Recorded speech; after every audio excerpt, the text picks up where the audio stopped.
All right. We are back with the GSMC Wrestling Laureate podcast brought to you by the GSMC Sports Network. I'm your host, Eric Rodriguez, here every Monday through Friday, 8 p.m. Pacific Time, 11 p.m. Eastern Time. Going to talk about everything in terms of professional wrestling, all the action inside and out, behind the news, drama, behind the curtain, speculations. Maybe somebody debuts, maybe they don't. Maybe they leave WWE, maybe they sign with AEW. We can talk about it here on the podcast. If it makes professional wrestling headlines, we talk about it here on the GSMC Sports Network, brought to you live by the GSMC Sports Network. So yeah, let's go and talk about our next topic, WWE Bash of Berlin predictions. But before we get into any of that, I just want to remind you guys to always hit up those super chats, hit up the super stickers because you guys are super awesome. Keeps the conversation going, keeps the conversation very, very lively.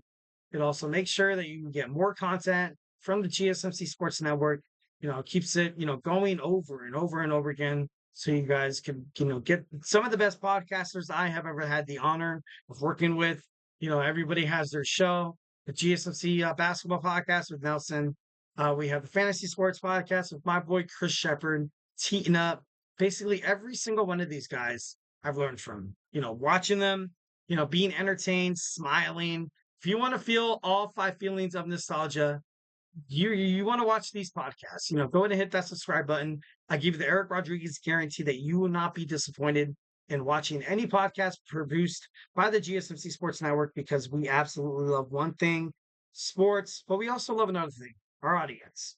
We want to make sure you guys are entertained. We want to make sure that you guys know that you guys have this voice. It's not just me speaking aimlessly in this mic and reading chats off to my top right corner.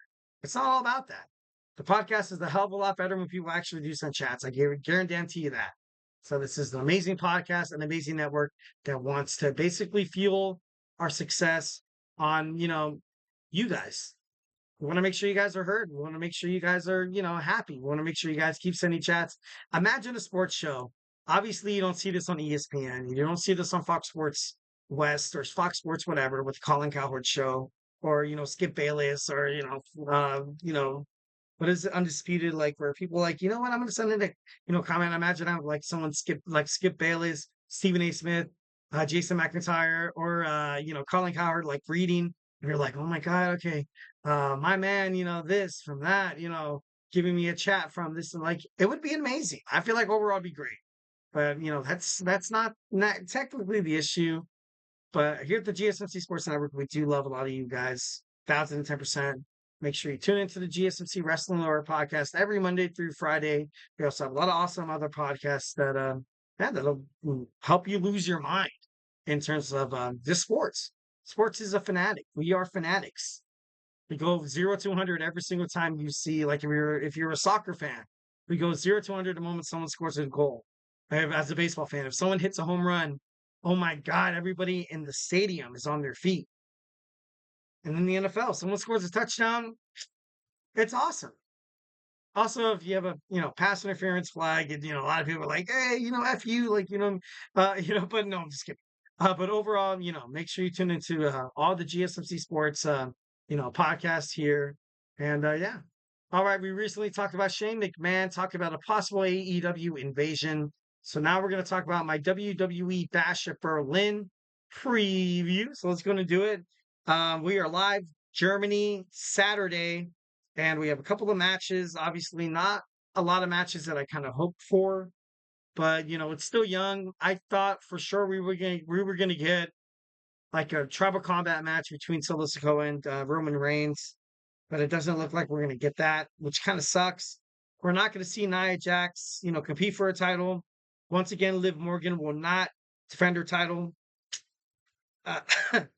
Uh, you know, I know what Triple H, means in terms of quality over quantity, but dude, like, this has got to stop. This honestly really has to stop. Like, you only have 5 matches. Yeah, five. Yeah, what? 5 matches? Yeah, 5 match, and it's ridiculous. It's bad. Wrestling fans, they hate it. I know for a fact I hate it. I hate it to my core. Absolutely, 1010%. Why defend the WWE tag team titles 2 weeks before Bash of Berlin if you can have it at Bash of Berlin? It just doesn't make sense. Why have an open United States Championship match if you can have an open challenge at Bash Pro? Like, it's just, I don't get it. I don't get it. Right? I don't know. I just feel like it could be a lot better. All right, so we have Cody Rhodes, the WWE Undisputed Champion, the American Nightmare, taking on Kevin Owens. To be honest, Kevin Owens really doesn't get a lot of shots at the brass ring, but I don't really see Cody Rhodes losing this match. I could possibly see a Kevin Owens like turn, but he's used to that. Like, what if something different happens, like where you see Cody Rhodes at the end of the match, think that Kevin Owens is going to attack him, that he makes an example out of him, and be like, don't technically you can be the good guy and the bad guy at the same time.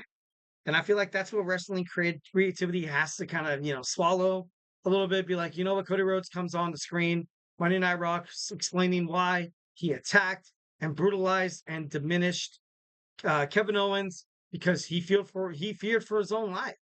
Fans might be into it, fans might not be.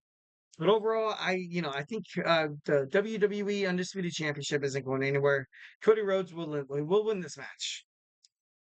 All right, so next we see what's the next match? We have the WWE Women's Tag Team titles. The Unholy Union taking on Jade Cargill and Bianca Belair. This match has high potential. This match 1,010% has high potential because you could possibly see the last match, with the team of Cargill, also Bianca Belair, and I, I think it's about time. I've been kind of waiting for this for such a long. I thought it was going to happen at SummerSlam, didn't happen. Maybe a shot that it happens at Clash at the Castle, it didn't really happen. Maybe at Bad Blood, you kind of have these girls kind of go one-on-one with each other after one screws the other one tonight or tomorrow night, technically. Well, it's 10 a.m. tomorrow.